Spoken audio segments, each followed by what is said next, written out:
gonna do some type of rundown. Oh, favorite characters that aren't in the... I've recently been rewatching Game of Thrones, and I think it's been a minute. Normally I used to just be constantly rewatching it or listening to it, and it's been a minute since I watched the first couple seasons. And I was watching season 2 into 3 last night, and then I remembered, and I had a whole ass binder of things I wanted to talk about, and I don't know where it went. I think I know where it is, and I'm kind of salty about it because I think people are essentially taking my ideas. But 5 characters that aren't in the books and are only in the show, because people always want to shit on the show. And I'm like, do you guys forget, like, the good things that it did? Like, there are a few things that this show did extremely well. There's a reason why it was #1 in the world. But I want to bring up 5 characters that don't exist in the books that I think the show did great creating. Number 5, Roz, the whore. Okay? The whore in King's Landing that Joffrey kills, and it's really sad, and is working for Littlefinger, and Varys is like, oh, you can read? I'll put a picture of her up. She doesn't exist. She's like an amalgam of Lyanna and... is that the mom and the daughter? There's a few different whores that Tyrion sees, and I remember... Because one of the saddest quotes he has is... during the Battle of Blackwater, Cersei's holding what she thinks is Tyrion's girlfriend, whore, captive, but really it ends up being Roz in the show. In the book, it's like a teenage girl that he's not even hooking up with, that her mom owns a brothel and runs a very well-established brothel, but she's educating her daughter, and she's in the middle of learning how to read, and Tyrion says that, and it's super sad, and it's a really nice glimpse of Tyrion's character as a man, is him going... She was learning how to read, like, before you jacked her up. Like, she doesn't kill her, but she does hurt her, and he's like, that's what sticks out to me, is that she was learning how to read, and it's like, she's a kid, and it's really, it speaks volumes about Tyrion's character. But she doesn't exist in the books, and I think they did a really good job of taking all the aspects of these different characters, all these different prostitutes, and putting them into one character, and I love Roz on the show.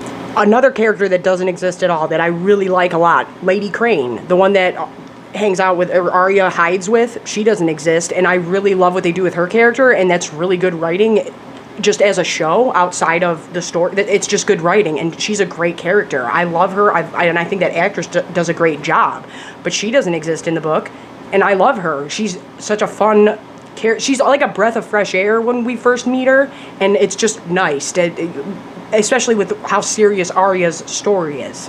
So, technically speaking, there is a Lyanna Mormont, but she's not the one who pops off the way she does in the show. Just like Roz, the whore, Lyanna Mormont is kind of an amalgamation of several characters put together. One of the Manderly's granddaughters, and in the books, she's the one who pops off at her own house, and they're having like a meeting, and all the Freys are there, the ones who did the Red Wedding.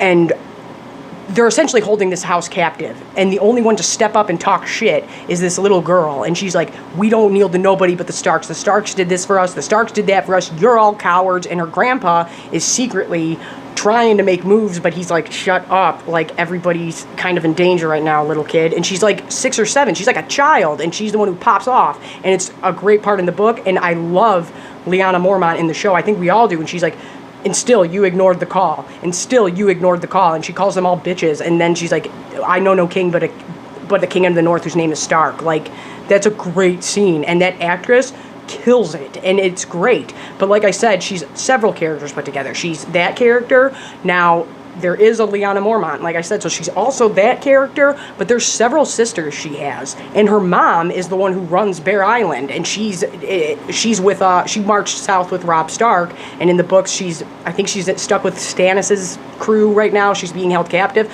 but her mom is still around, and she has several sisters that are still around. And she's kind of all of those characters put together, plus the Manderly granddaughter who pops off at her own house going, stop being little bitches. And it's great. It's great in the show. It's great in the book. But technically, yes, there is a Lyanna Mormont. But does she do what that Lyanna Mormont in the show does? No, she does not. Are the books done? No, they are not. So maybe there will be more of her. But I just want to give that one credit, a lot of credit, because that actress absolutely kills it. Now, I'm not putting any of these in any particular order, but like how much I care about them, because I would probably be Lyanna Mormont at number 1 if I did. But another one that I'm also like factoring in, integral to the show and the writing and the storytelling. And I think that Oliver, the guy that essentially is working for Littlefinger and is like sleeping with Oberyn Martell and is being sneaky while Littlefinger's gone, he doesn't exist. And I think he's a very smart character to add in while Littlefinger's off Littlefingering.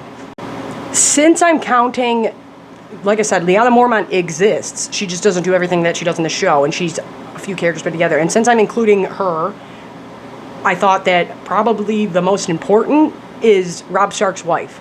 That is not who he marries in the book. In the book, he marries a woman from a smaller house whose liege lord is the Lannisters. So it's a small, tiny house that doesn't have a lot to offer. Like, Catelyn even remarks something along the lines of, man, if only he could have fallen for Marjorie Tyrell, because they have the most people, they have the most land, they have a bigger army. This house doesn't really have anything to offer. The Westerlings don't have nothing to really offer to the military part of it. So Catelyn's like, geez, Robb, you really messed up.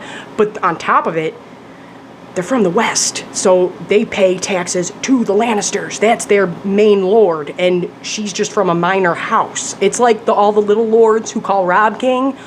One of the little lords who calls Tywin lord, I pay you my taxes. It's one of those houses, and so it's like you're doubly screwed, and now that family is totally screwed. But the kicker is, in the book, she's not dead. She's not dead, and they insinuate that she had an abortion, but they don't directly say it, so it's like, that could still be, she's like refusing it, essentially. She's like, I don't want that, I don't want that, I don't want that. And they're like, no, you have to keep your family safe, because Tywin's pissed, and the Lannisters are pissed, and they're going to be super pissed at us, and they're going to destroy us like the Reigns of Castamere if you don't get rid of that kid, because it's a legitimate heir to Winterfell, and that gets into their way. So in the book, she's from Westeros, she's not from the East. I thought it was smart that the show changed it up, because they don't want, you get attached and you do like her, and I think that actress is great, and I do like that character, and I like the changes they made, because, like I always say, books, comics, TV, movies, these are different mediums. This is, when people argue about books and comics and this and that being adapted into film, I'm like, okay, now imagine you went up to somebody painting with watercolor and you were like, fuck that, use oil pastels. They're gonna go, that's a different medium. I have to do things differently then. And so that's how I try to explain it to people when they argue so hard about book to film adaptations. I'm like, you do have to change things up. I wish I would watch 20 million hours of Game of Thrones, but not the average person won't. So it's like, I get it, but I thought that her switch was smart for the show. But if anybody needed any hope for that, she is alive in the book, but it's not that character at all. It's Jane Westerling. But it's also insinuated that her kid might not be gone. And so it's like, Robb might have an heir. So if you were having hope for that, that's still a thing. But yeah, no, I just wanted to have some fun, talk Game of Thrones. It's been a minute since I have, and just, there's no facts to back any of the things I'm saying up. These are just how I feel about it and what I think were smart and the ones that I like most. And I think there's probably more if I really dig into it, but those are the ones that really stand out to me. I think Lyanna Mormont is probably my favorite. I think we all love Lyanna Mormont, but it's just really interesting how they did that. And I think that people shit on the show way too much and are like, meh. And I'm like, what about the things that it did great? Especially in the beginning when it had no budget. They were not giving this a lot of money. That's why when Tyrion gets knocked out, when his dad says you're going to be in the Vanguard, and him and Bronn are like, well, shit. Right after he meets Shay, and he gets knocked out, and he blacks out for the whole battle. No, there's a whole ass battle in the book. The reason he gets knocked out in the show is because they had no money for a budget. They had no money to pay actors to do a battle. They couldn't do it, so they made it work. And that's one of those things that, I'll probably talk about that in a later video. Maybe I'll do it tonight. Scenes that were added in that characters don't have in the books that they did very well, and some of them are integral to the plot, because on film we can only see and hear what they're showing us. It's not like a book. We can't go, they feel this way, it's this and that. You don't get all that. So we can only see and hear it. And so that's very different from when you're reading something. It's the same as when you read a text message. I might read it like this. You might read it and say, oh, they're being passive aggressive or rude. You might read it and say, no, this was whatever. Like, it's just how it goes. We all read things differently.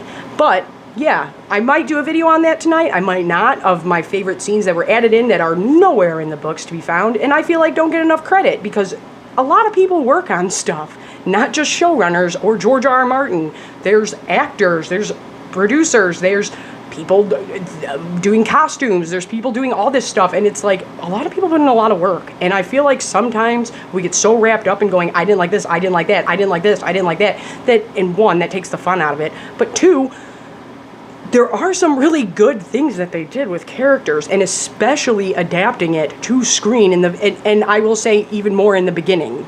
Some of it is just very well done, and some of them you might not even think about. Like, I totally forgot Roz doesn't exist. And then I was like, oh yeah, she doesn't exist. She's all these characters like put together into one so that we don't have to add more names for the audience to remember and that are normies and aren't obsessed with this world, and they can just go, oh, I know. We don't have a bunch of different ones. You know what I'm saying? And it's little things like that. And I always compare it to Harry Potter. Like, I would watch a 9-hour Harry Potter movie, but other people wouldn't. So it's like I understand where things had to be cut and things like that, and now I have a whole argument for that. But yeah, it's the medium. You have to change. You can't, and that's the thing too. When things go off of the public dictate whether or not this continues to be made, yeah, you're gonna have to change some stuff. Now, do I want it changed? No. But would you have to change some of it? Probably. But yeah, I'm happy with Motor City Nerds. Thank you to the new subscribers. Welcome. I really appreciate it. We have a good time over here. Welcome to the Penguin Gang. Stop using Tywin's name in vain and to prove your points that are stupid. And comment, like, subscribe, share. It really helps me out a lot. But yeah, let me know if there's a character down below that was completely made up that you really liked, and if you read the books, or if you really liked any of these characters and I taught you something today, I don't know, that you really liked it. Because like I said, I think Lyanna Mormont, what they did with her character is fantastic, and I think that's probably the best one, but some of them are really smart to do.